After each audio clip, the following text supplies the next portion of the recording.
Hello, I'm Marisa Novara. I'm Vice President of Community Impact at the Chicago Community Trust. Welcome to Trust Talks, Episode 26, Building Opportunity Block by Block. In the fall of 2020, in response to the COVID-19 pandemic and its disproportionate impact on underinvested communities, the Chicago Community Trust joined with nearly a dozen foundations and corporations to launch We Rise Together for an Equitable and Just Recovery.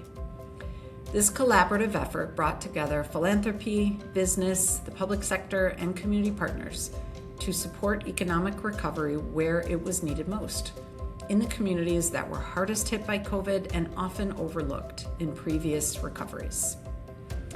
From 2021 until 2025, We Rise Together invested nearly $47 million in brick-and-mortar development, small business support, and workforce programs in underinvested communities, which are primarily on Chicago's south and west sides. These investments have supported more than 40 community-driven real estate projects, strengthened local businesses, and expanded access to jobs and opportunity in neighborhoods that have experienced decades of disinvestment. The goal of We Rise Together was clear: to invest in the economies of long-disinvested communities, and in doing so, help build a stronger and more equitable region. And the results are proven. An analysis of credit card spending found that communities with 2 or more We Rise Together projects have experienced 4 times the economic activity compared with similar communities. But the numbers only tell part of the story. New research from the University of Illinois Chicago's Great Cities Institute provides a human perspective as well on how those investments are taking shape and what meaningful impact looks like at the neighborhood level. The findings show that We Rise Together is creating opportunity and strengthening communities block by block. In this episode, we explore how these investments are showing up in neighborhoods, in local business activities, and in how residents describe their sense of safety, opportunity, and pride in where they live. We'll also discuss what the research findings tell us about why flexible funding, community leadership, and place-based investment matter for a neighborhood's vitality. Welcome to Trust Talks 26th episode. I am Mariah Phillips, the program manager of the Neighborhood Capital Fund, formerly known as We Rise Together, and it is my utmost pleasure to host 3 incredible people who all shape and influence community development in their own unique ways. We Rise Together prides itself on our evaluation, and what we are most known for is our MasterCard data that is showing us how these new physical assets are influencing spending patterns in their surrounding areas. Fascinating data indeed, but only tells a fraction of what's really happening at the neighborhood level. What this conversation explores are the stories that exist within and even beyond the walls of these beautiful buildings you will hear about shortly. But before we dive into conversation, please, I'd love to hear from you all. If you could just share with the folks your name and your role in your organization. I'll start with you, Brenda. Good morning. Thank you so much for this opportunity to have a chat with you on Trust Talks. My name is Brenda Palms, and I'm the President CEO of the North Lawndale Employment Network and the founder of our social enterprises, Sweet Beginnings, and our Be Love Cafe. Thank you, Myra. My name is Jesse Niguez, and I am the founder of Back of the Yards Coffee and the principal and founder of Back of the Yards Works. Thanks, Mariah. I'm Catherine Fadash, and I'm an affiliated researcher with UIC Great Cities Institute. Well, now, Brenda and Jesse, you both are deeply invested in your neighborhoods in many ways. You both created a space in your neighborhood bringing people together around coffee. Tell me, why coffee? Why not pizza? Why not? And why a physical space around coffee? So for me, it was a number of things. I think there just wasn't any coffee shops in my community, period. On top of that, there weren't any or very few third spaces like a coffee shop anywhere near Back of the Yards. And to me, first time I walked into a coffee shop was my freshman year of college. And what it represented to me was a space where I can go and hang out. I grew up in a household with 8 siblings, so we didn't have much privacy, much space to do homework or things like that. So a coffee shop allowed me the peace, allowed me the space, and I asked myself, why don't we have something like this in my community? And so finally, a few years later, I had the opportunity to bring a space like that to my neighborhood, and I took advantage, and here we are 10 years later. My story is similar in some ways to Jesse's in that North Lawndale is a community that just at the time didn't have places where you could hang out at a coffee shop. But it was also an important strategy for our organization to create safe, family friendly spaces where people can have an extraordinary coffee experience. But it was also about creating jobs. And what's interesting to me is that we've actually been able to create these new positions as baristas in the neighborhood, hire people locally while giving them probably what they don't always expect, which is just this wide variety of coffee experiences and tea, of course, and sandwiches and all the other stuff that goes with it. But it is exciting to see community coming together and hanging out. And I think probably most importantly, where they feel they belong. Thank you all for sharing your stories. And Catherine, I'm curious, what are you hearing from your conversations with local residents experiencing this new addition to their neighborhood? What do these spaces make people feel? Yeah, so I went out to a lot of different public events and spaces and places like this in neighborhoods over the past summer, and people were really excited. I think one of the things that we heard most was exactly sort of reflecting what Brenda and Jesse are saying. People were looking for spaces to express themselves, to gather together, to feel seen, like things that I have several people who talk to me about just feeling like this is something that they really wanted in their space, in their neighborhood. So not having to travel. People were talking a lot about having a third space and access to that close to home. And Catherine, could you tell us what a third space means? Yeah, so a third space is essentially a space that allows for community gathering. It doesn't necessarily require you to spend money, although it can. It's a place where you can feel peace, like Jesse said, where you can get some work done, where you can meet with your friends and family, and see other people around you. Yeah. Yeah, I think home is considered your first space, and your workspace is your second space, and the third space is what you described. Thank you, Catherine. Let's talk about the stories of success of these developments. Brenda and Jesse, tell us about the successes of your development. First of all, that was built, that it exists, I think is the first success. We'll go into that a little bit more later. But what brings me such joy is knowing that we have a place that the community values and respects, that they do gather there. You will see our senior citizens, you will see students from DRW, you will see professionals hanging out with their laptops and getting work done. And you will also see them experience tasting new food. There's a lot of fun talk about healthy, because we were like, oh, this is going to be really healthy food. And then we come to find out that people actually go out to have a little decadence. That they weren't feeling the salads as much as they were the donuts and the biscuits, right? So Oh, yeah. we really had to spend some time figuring out how to make the menus work, but it was because it's community informed, and that's what makes I think a huge success. Another success for us, though, is the reason that the North Lawndale Employment Network exists is to create jobs and to improve the earnings potential of our residents, and honestly to become an economic driver as an anchor organization in North Lawndale. And so I will just share that there were two individuals who we hired about 2 years ago.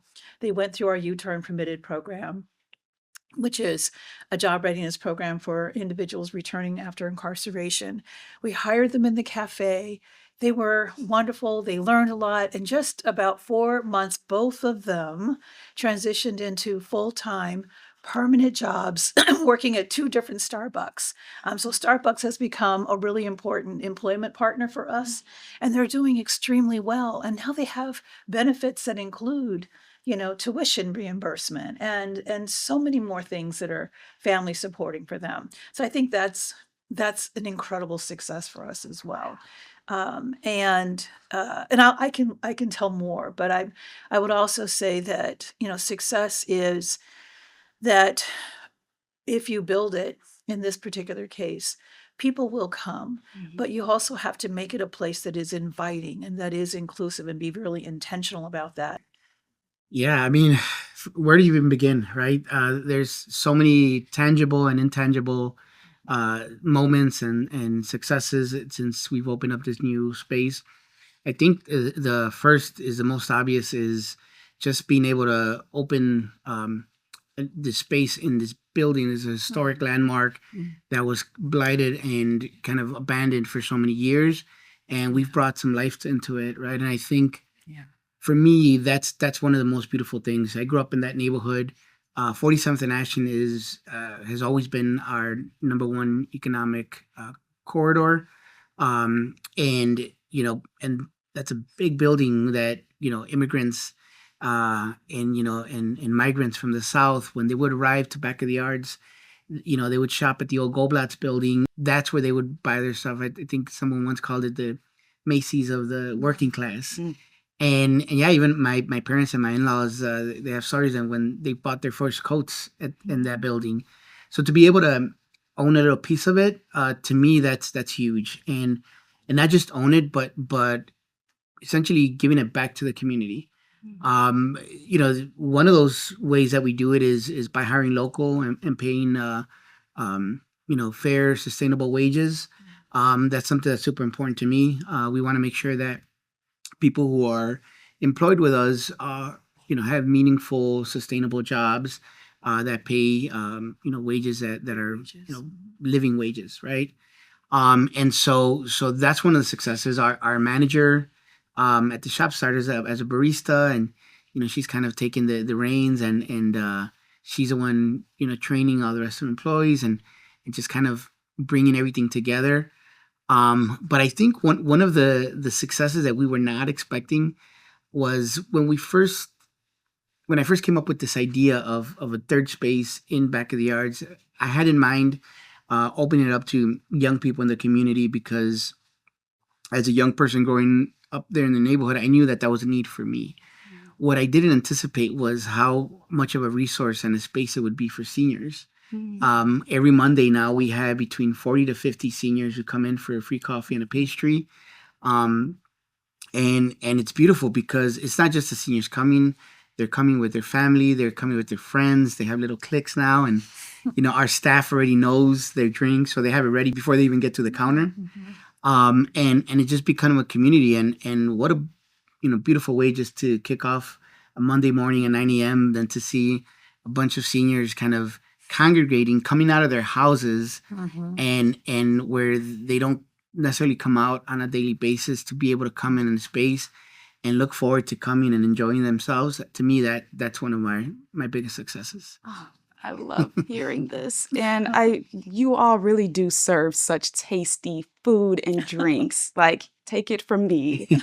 But it's also just really heartwarming to hear the stories behind how you are really serving the people beyond food and drinks. So tell us, I know that's not the full story of what development requires. What are the challenges that come with this work? Oh, gosh, where do we begin, right? I think, certainly in the case of the Be Love Cafe and like Jesse, again, there's so many interesting parallels between our work. So it's kind of cool that we're here today together, because our campus was formerly the Community Bank of North Lawndale. And it was a building that had been also transitioned and abandoned for a couple of years. There had been several banks that hadn't been successful there after the original bank was established and operated for about 15 years. So for me, it's the restoration of this beautiful building that we've been able to retain in the community as an asset. But I will say, one of the interesting experiences I had is as a workforce development practitioner. I'm sort of in this construction lane, and I'm like, oh my goodness, what I'm up for it. But I remember feeling a little out of sorts, even though there was support around me. My architect and I, there was a day where we were interviewing general contractors, and it was really apparent that the general contractors, and we interviewed about 8, and that they would sit down at the table and they would assume that my white male architect was the customer. And I don't know, but I certainly know they didn't think that I was the customer. And so all of the contact, all the eye contact, all of the questions were never directed to me, even though I was asking the questions. And so I started to feel, I understand what it feels like to be invisible and to not be heard. And at one point during one of the interviews, my friend Larry Kearns with Willer Kearns and Associates, who's our architect, he literally stopped the interview and he said, please, direct your questions and your responses to Brenda. She is the executive director of the North Lawndale Employment Network, and she is your customer.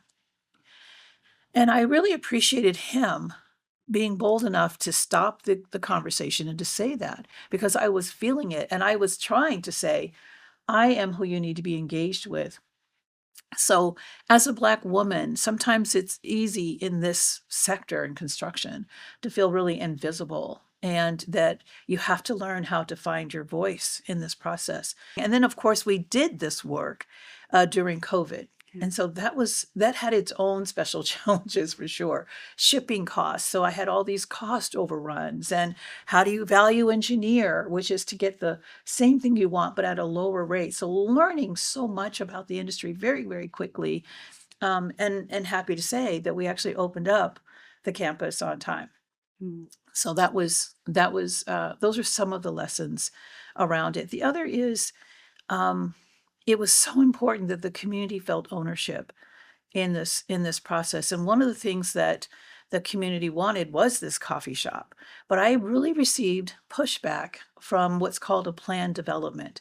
So where we're located, the businesses in this planned area, this planned development, all have the right to approve your business, right, before you can be a part of this development.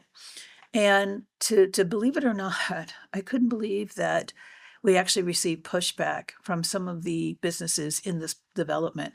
One of them was McDonald's, right? And so McDonald's was suddenly concerned that there's going to be another cafe around the block, and how would that affect their business? And that's a fair question. I'm not mad at them for that. But I thought, if you go north, you will see a cafe literally on every block, and no one's questioning that. Right. Why? There aren't any cafes in North Lawndale, and coffee at McDonald's is not a cafe experience, right? So why the pushback? And I remember having to work really hard with our attorneys around the zoning to finally get it approved. And so at the end of the day, they acquiesced. The other grocery store wasn't happy about us establishing our business there either. We wanted to have farmers markets in this beautiful lot that we have. And they pushed back and said no, because margins in the grocery store margins are very thin to begin with. And instead of partnering with us, I thought, how do we elevate your business? I'm here to support your business. But they were like, nope, we can't do this. And so I was surprised that something that was for the greater good of the community wasn't well received by the business community in some ways. That's changed 5 years later, and so now we work in better collaboration with one another. But initially that was quite surprising. And I just thought, what is driving the differences in how business operates on the west side, Yeah. south and west sides. Yeah. And how does it and how is it different on the north side that people aren't concerned or feel threatened or the competition on the north side? Mhm. Yeah. So for me, this whole process was a learning experience. It started, during the pandemic, and we were looking for resources to survive. We had, we had planned expansion prior to 2020, but when 2020 happened, we had to shift. We have to, um, just look for ways to surviving. And, I literally was looking for any and every grant out there that we would qualify for and that we could apply for. And the city actually came to us because it was this new Invest Southwest program that was happening, and they didn't come to us as someone to be to bid or to participate. They came to us to ask us, what we think should go in the neighborhood, and like so that we could advise other folks to what to build there. And as we're meeting with them and trying to figure out, I'm like, wait, we could do that. Why not us? And they're like, yeah, but you're not a developer, and you're right. I'm not, I wasn't a developer. But then when I looked at their RFP, and it's like they were seeking non-traditional developers, I'm like, well, that would be me, right? And I guess I did this like I do everything else, not knowing what I was doing or what I was getting myself into, but figuring it out as I went. We put a team together that was amazing of completely what would be considered the non-traditional development team, architects, contractors, engineers. Everybody on the team was either the companies were either woman or minority owned, black or brown owned, veteran owned, LGBTQ plus owned, 100%. So when we bid, we were the only team that was literally 100%. And unfortunately, we weren't chosen because we were too non-traditional. But it was also like the team that was chosen, had a bigger, larger project that also seemed attractive, and the community did want favored our proposal and wanted to see the things that we proposed. And so our older woman worked with us and the mayor's office as well, and so we were able to put the two teams together, and we're able to do our part of what we had proposed, at least part of it. And I think for me is thanks to the Chicago Community Trust, I was able to hire a consultant because now I'm with these pros, these experts who they and I need to be at the same level with them to make sure that I am understanding how this process works. And thanks to this consultant, I was able to learn so much. Now I feel confident to be able to do something like this on my own, something that I didn't when I entered the process. So that was difficult. Even the confidence of learning where to get the money, right? I thought, in my mind that, many of these big developers come in and they bring in their own money because they're rich and, they're millionaires. And even if they are, I learned that none of them put in their own money. They get money from other resources just the same way that I would have done myself. And there's funds there that, for different things, including even paying yourself, which was something that I was not anticipating. And so that was a learning experience. But also even just access to capital. I think, as you mentioned, for me, also being a minority, coming, not having a background where a wealthy background, and sometimes a little bit of pride of asking for help or asking for money, but come to find out that this is the way the world works. This is the way they do it, and so not being ashamed of saying we don't have the funds. You both are blazing trails in your neighborhoods, and these stories share that it's not easy work, and it shows the reality of what it takes. So thank you. Catherine, You went out into many communities of newly opened developments that particularly We Rise Together has supported. Can you share just the importance of hearing from the community and what the story of impact loses without these stories? Yeah, absolutely. So, in my role in Great Cities Institute, we were conducting an evaluation, which often, as you mentioned at the beginning, is so focused on numbers, right? And we did a mixed methods evaluation, which means we wanted to talk to people too, essentially, right? And so, when we went into community, our report sort of divides things into, we looked at West, Southwest, and South. And we heard a different unified story kind of in each place, which was really exciting. Especially now that we're sort of at the end and we have all the numbers, we can go back and say, wow, how exciting that this reflects that so well. On the West Side, I attended several events. One that I think was the most standout was on Juneteenth, the Aspire Center opening on Madison Street. And what I heard there from people in the community who were attending the party, essentially, in the opening, was this just over and over again, hundreds of responses of people talking about joy and meaning, especially with the center opening on Juneteenth. Um, Many people saying this is, one woman said, this is a beacon of light for our neighborhood because it represents hope, but also because it's a new, beautiful building that's lit up at night and kind of contributes to the skyline in that way. So that was kind of the story I was hearing a lot on the west side, not just there, but in several other sites I visited too. On the Southwest side, lots of things about saying, like, we know who we are and we are so excited to have like this neighborhood identity that we have. So now we feel seen, like we can show it out. Like we are rich in community. We are natural entrepreneurs. We sort of want the space to do these things that this project represents in different ways.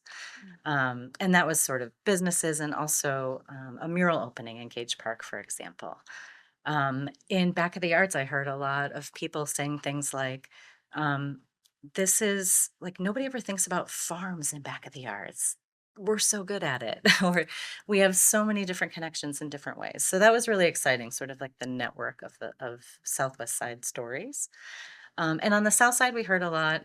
The sites I visited there were different. They were focused on one was the workforce, and I heard a lot of great stories there about people just in the same way saying, "I'm I'm surprised this is for me, right, in my neighborhood." Mm-hmm. And here I am in this one instance having a chance to change my career at a time that is important for me, either because I have a family now or because I wasn't doing something I loved and I want that opportunity. So it was interesting the themes that we heard across all of the different neighborhoods. No, Um, I just want to echo that this is for me. Both Jesse and I were nodding when you said that because the truth of the matter is that I've heard that too a lot in the cafe. And I remember when we first opened up, there was a woman who was standing outside the sidewalk looking into the cafe. Mhm. And it was like she was curious. Mhm. But she didn't feel like, can I come in? And too many times residents don't feel like certain spaces are for them. Mhm. And so we went out, I grabbed one of the baristas and we went outside and said, hi, we're in this is a place for you. And she came in, we treated her to some coffee and she was so amazed. And she was like, you are you the owner? I'm like, well, technically, no, because it's a nonprofit. But yeah, I am responsible for having this in this space. And she was like, wow, the color of my skin, who I am, and the fact that we're having ownership, right, in the neighborhood meant so much. And I'll be honest, I hear that so many times. It's so inspiring for people to see Mhm. what's possible. So, Mhm. and that it can happen in my neighborhood and that I'm experiencing it personally. It's not happening over there, Mhm. but with me. Same. I Yeah. think I've heard a few times when we first opened up, like this place looks like it belongs in the north side. And I said, no, it Right. belongs here. That's You know, right. this is our That's community right. deserves to have nice things too. And That's and, right. and then the fact that like I'm from that community and people know me, they know I grew up there, That's right. and I'm someone like them. They see that that's something they can aspire to do. You know, someone that looks like them, that grew up like them, can also do something special. So I think for me, Yeah. I'm glad that you said that, because Yeah. that's the same experience we've had as well. Which is why I consider you both just trailblazers. That I really do like see you both as that. And hopefully, as we continue to see more non-traditional Yeah. developers in this space, we can erase the non-traditional part and just Exactly. see that community is developing Absolutely. in their areas Absolutely. and owning the spaces too. I mean, with the Chicago Community Trust, honestly, and We Rise Together, I hope that you all are pausing to say, look at what's being seeded, and look how neighborhoods are being transformed with the access to capital that we've talked about. But beyond that, there's all this technical assistance. I mean, when I needed to have a shoulder to cry on, Kristen was there for me, and when I needed someone to remind me of my worth and my value, I received that kind of support from We Rise Together. And so I think it's just extraordinary to know that our neighborhoods have been fundamentally transformed over the last 5 years. You think about 2020, when we were building this work and we were starting this work, and now you drive around and you start to see all this new construction, and you see it happening in neighborhoods like ours. There's something that just kind of makes you stand a little taller and a little pride, and people respond. They will say, thank you so much for showing us what's possible. I'll take some credit, right? we were pioneering in it, but I'm so very proud of what's happening in our neighborhoods, and that access to capital and the kind of technical assistance and support is there, and that you actually have the MasterCard study that further validates our work. So I don't have to say, here's what my data says, that you actually have MasterCard and UIC, who can tell the story, amplify it, give it the data that it needs, because sometimes people still don't want to believe our stories, right? Thank you, Brenda. Thank you. Yes. Okay, this My free question. commercial. I love it. Okay, so this last question is just around what's coming to your neighborhood. What's next? Let us know. We're excited to hear what's in the works. No worries. Yeah, so I mean, we're growing, we're expanding. That's one of the exciting things that we're doing now. We're opening up a second location in Pilsen. Yeah, thank you. We've been planning this for quite some time, but again, we took a pause because of the pandemic, and yeah, I have some exciting partnerships. Where we're also growing internationally in Mexico as well, and so just being able to put the name of Back of the Yards, community that I love, but that oftentimes is attached to negative things, to be able to, put the name out there and with pride, and now people associate it with coffee and something positive. To me, that's just a great thing to be able to do. So I'm excited about that. Yeah, changing that narrative. Yeah, It's so powerful, so important. Lots of fun things happening in North Lawndale as well. One of the things that this campus has allowed us to do is to expand our production space for Sweet Beginnings. And so our Be Love products are definitely expanding. We have strengthened our distribution and broadened our distribution at O'Hare Airport and Midway through our partnership, our distribution partner with Hudson's. So we just produced our new honey packets. So we have this Be Love honey packet. Have you seen it yet? Oh, yes, I was at your tea. Oh, that's right. Yes. Oh, We my got the goodness. exclusive. Yes. So, in addition to Hudson's broadening their distribution, because now our lip balms are all as a point of sale at 20 of the stores now at O'Hare. So that's creating more jobs, right? But that's cool. But then they approached Starbucks. There are 16 Starbucks at O'Hare. And of the 16, we have 10 that have committed to distributing our Be Love honey at their Starbucks stores, right? So that's so cool. And it's good for them. They should be associated with a social purpose product, right? And something that's local that helps to expand and tell their story because, they can use some help. We can all use some help. And then the other piece that's really exciting is there's another project that I believe the Trust and many others are supporting, and that's the Sankofa Wellness Center. And they have invited us to be their cafe of choice. So we're looking at, get ready, pollinating the model of our beloved cafe at that Garfield Park, Sankofa Wellness Center. And we're excited about that expansion as well. Awesome. Good And things. did you want to share a little bit about the pollinator pavilion? Goodness gracious. Okay, there's sorry. And so we recently received support for a expansion of our Sweet Beginnings social enterprise movement, and that is to establish the Sweet Beginnings Pollinating Pavilion, which is taking a couple of vacant lots directly across the street from our Beloved Cafe, and transforming it into this space. Well, there are bees, of course, but it's going to be educational. We see this being beekeeping boot camp where people can learn about the power and the importance of pollinators and creating jobs again on top of that and becoming an ecotourism destination in North Lawndale.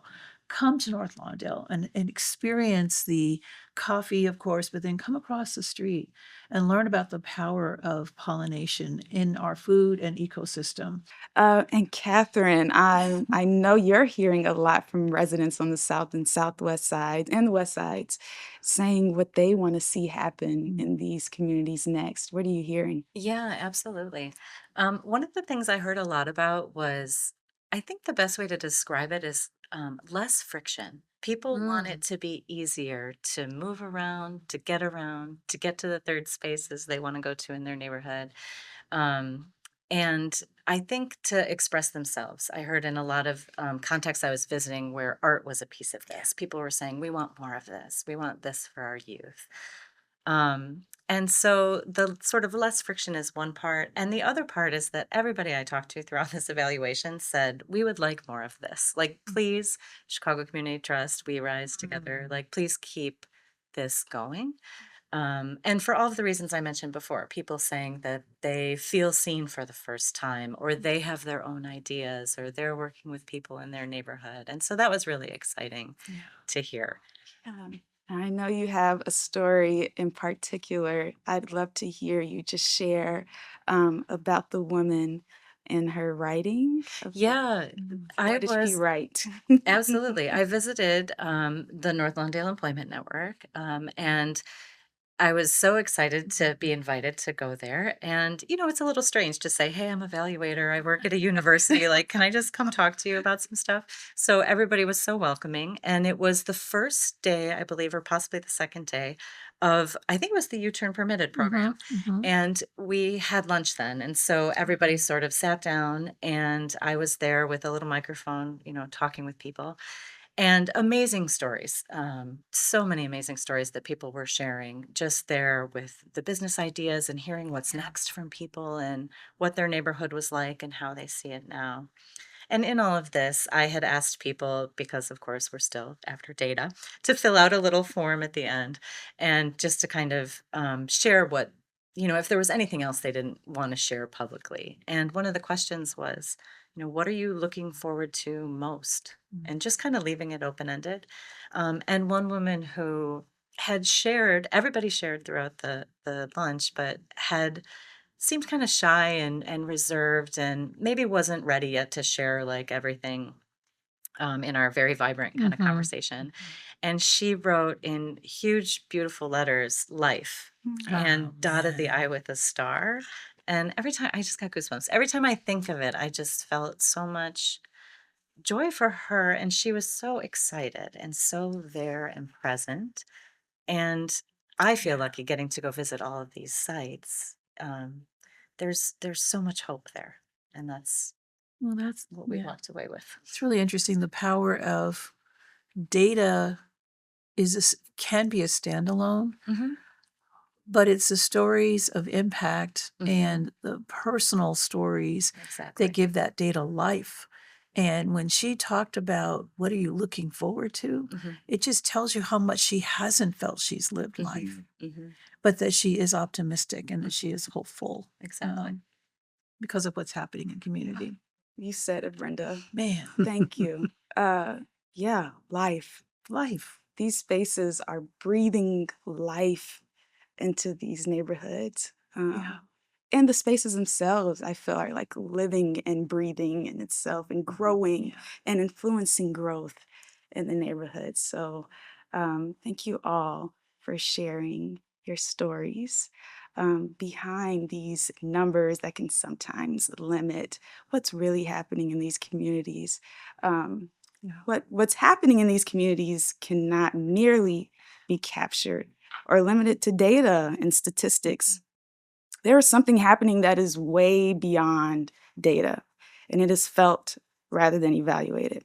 And we are seeing, hearing, and feeling the momentum driving more and more opportunity and growth, while also witnessing increased community pride and safety around areas that have been historically disinvested in. These stories are why we are continuing to support neighborhood anchors like Back of the Yards Coffee House of the United Yards Development and North Lawndale Employment Network through the Neighborhood Capital Fund. And so we can't quit now. Thank you all for your time, and thank you for sharing, and thank you for this wonderful conversation that helps us dig into the stories behind what this work really takes. Thank you for listening to this episode of Trust Talks. We want to hear from you. If you have thoughts about today's episode or ideas for future conversations, please reach out to us at info@cct.org. We value your feedback and look forward to hearing from you. To learn more about our work to increase wealth and well-being for all Chicagoans, please visit our website at cct.org. You can also follow the Chicago Community Trust on Facebook, LinkedIn, and Instagram to stay up to date on the latest episodes of Trust Talks.